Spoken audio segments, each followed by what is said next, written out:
गोजोन बेलासिनि बयनिसिमबो खुलुमनायजों लोगोसे गोदान बोसोरनि बयनिसिमबो गाहाम हामलायथिबो जासिहरबाय। बे समाव आङो नोंथांमोननि गेजेराव माखासे खौरांफोर लानानै फैदों। नोंथांमोना भिडिअखौ फारियै जोबजासिम नायलांदो।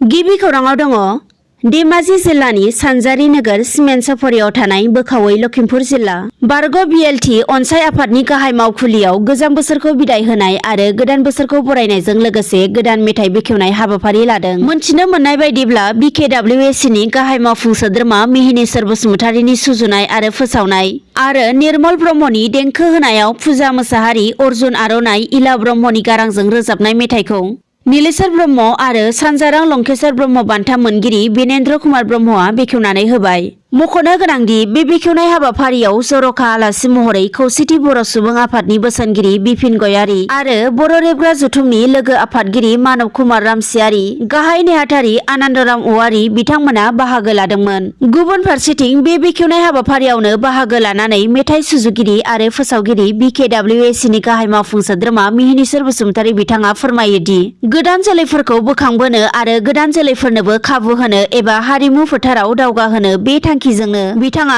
गाव नाजाबोदों एबा खामानिफोरखौ मावबोदों आरो उननि समावबो गोदान जोलैफोरनि थाखाय हारिमु बिथिङाव बोखांबोनो नाजानाया थाबाय थागोन होननानैबो फोरमायथि बिकेडब्लिउएसिनि गाहाय मावफुं सोद्रोमा मिहिनीश्वर बसुमतारी बिथाङा। मिरु एबसुनि आफादगिरि दिपेन बर' बिथाङा गोदान बोसोरखौ बरायनायजों लोगोसे देग्लाय गोदान बोसोराव कलेजनिफ्राय जागायनानै गोजौ फरायसालि, गेजेर फरायसालि आरो गुदि फरायसालिफोराव गोबाव समनिफ्रायनो लांदां जानानै थानाय फोरोंगिरिफोरखौ थिसननानै होनो थाखाय आसाम सरकार आरो बिटिआर सरकारखौ खावलायहरदों। दानिया गुबुन खौराङा फैदो। आसाम प्रदेश कंग्रेस कमिटिनि रहानि एमएलए शशिकान्त दासखौ कंग्रेस दोलोनिफ्राय एरख'बाय होनना खौरां मोननो हादों। मोनथिनो मोननायाव दोलोनि बेरेखा खामानि मावनायनि अजदाव रहानि एमएलए दासखौ दोलोनिफ्राय एरख'नाय जादों। खौरांनिफ्राय मिथिनो मोननाय बायदिब्ला रहानि एमएलए शशिकान्त दासआ बिजेपि दैदेननाय जुथाइ हान्जानि सरकारखौ उदाङै हेफाजाब होदोंमोन। बिनि थाखायनो बिथांखौ आसाम प्रदेश कंग्रेस कमिटिआ दोलोनिफ्राय एरख'दों।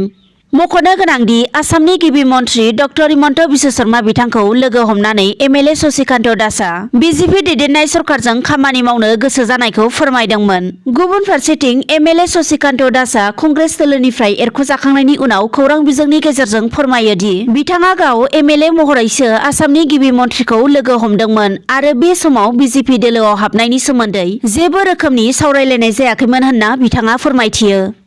दानिया गुबुन खौराङाव फैदो।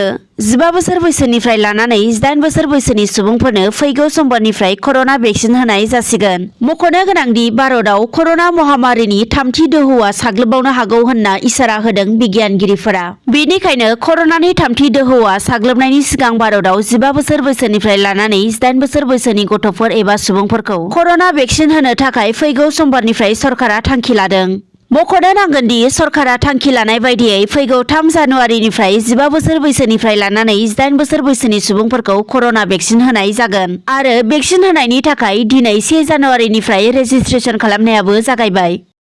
खालाइगावआव पुलिसनि गोख्रों सांग्रांथिजों सिग्रोमनायाव पुलिसआ हेलमेट गानै मटर साइकेल सालायगिरिफोरखौ 1000 रांनि जुरिमाना फोनांदों। मख'नो गोनांदि आसामनि गिबि मन्थ्रि डक्टर हिमन्त बिश्व शर्मा बिथांनि बिथोन बायदियै आसाम पुलिसनि गोख्रों सिग्रोमनायाव पुलिसआ हेलमेट गानै गारि सालायगिरिफोरखौ गोख्रों आयेननि राहाजों 1000 रांनि जुरिमाना फोनांदों। पुलिसआ मिन्थिहोनाय बायदिब्ला थांनाय साननैनि गेजेराव गं 400 मटर साइकेल स्कुटि हमनानै 1000 रां जुरिमाना फोनांनायजों लोगोसे गावनि जिउखौ रैखा खालामनो थाखाय हेलमेट गाननांगौ होनना खावलायहरदों होननानै फोरमायथियो। बेनि अनगायैबो पुलिसआ मिन्थिहोबावनाय बायदिब्ला आइजो आरो फरायसालिमानि फरायसुला फरायसुलिफोरखौबो बे बिथिङाव रेहाय होनाय जायाखै।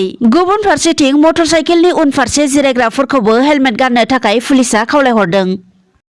दिनै बिटिआरनि सावस्रि बिफाननि मावफुं सोद्रोमा अरुप कुमार दे बिथाङा बैसोगोरा सुबुंफोरनो बेसेन लायाजासे बेराम नायबिजिरनायखौ बेखेवना होदों। रायखांनो नांगोनदि बिटिआर सरकारा रायजो राजाफोरनि थाखाय खामानि मावनो गोख्रों थांखि लानाय बायदियैनो दिनै क'क्राझार जिल्लानि सिङाव थानाय फकिराग्रामाव साबसिडियारि हेल्थ सेन्टाराव रग निर्मुल हाबाफारिनि गेजेरजों न' थांनानै बैसोगोरा सुबुंफोरखौ बेसेन लायाजासे बेराम नायनो थाखाय बेखेवनानै होदों सावस्रि बिफाननि मावफुं सोद्रोमा अरुप कुमार दे बिथाङा। गुबुन फारसेथिं बे बेखेवनाय हाबाफारिनि गेजेरजोंनो बिथाङा मिन्थिहोबावनाय बायदिब्ला क'क्राझार जिल्लानि अनगायैबो दुलाराय बिटिआर हालामावनो बेसेन नाङाजासे न' थांनानै बैसोगोरा सुबुंफोरखौ बेराम नायबिजिरनाय हाबाफारिखौ लानाय जागोन होनना खौरांगिरिनि गेजेरजों मिन्थिहोदों अरुप कुमार दे बिथाङा।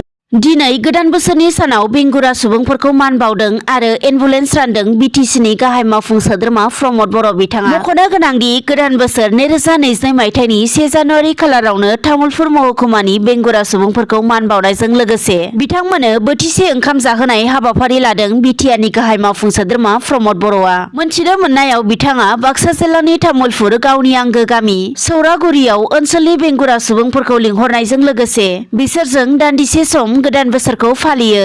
गुबुन फारसेथिं बिटिसिनि गाहाय मावफुं सोद्रोमा प्रमद बर' बिथाङा बेंगुरा सुबुंफोरखौ मदद होनाय थांखिजोंनो बाक्सानि सुख्लाय सेरफाङाव सा सानजा भारतनि गेजेरावनो गंसे एकाडेमि सोलोंसालि गायसंनायनिबो खोथा होदों आरो बेजोंनो लोगोसे बेंगुरा सुबुंफोरखौ सोलोंथाइ होनानै खामानि होनायनिबो बाथ्राखौ बुंथिदों।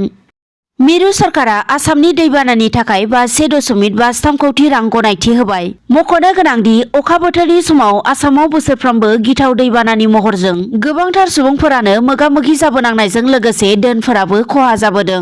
बेनिखायनो थांनाय दैज्लां बोथोरनि समाव आसामाव दैबाना आरो हा खुरखानायजों खहा जानायखौ फोलोमनो थाखाय मिरु सरकारा आसामनो 1.53 कौटि रांनि गनायथि होबाय। दिनै बेलासिनि खौरांफोरा बेखिनियानोसै। गोजोन्थों।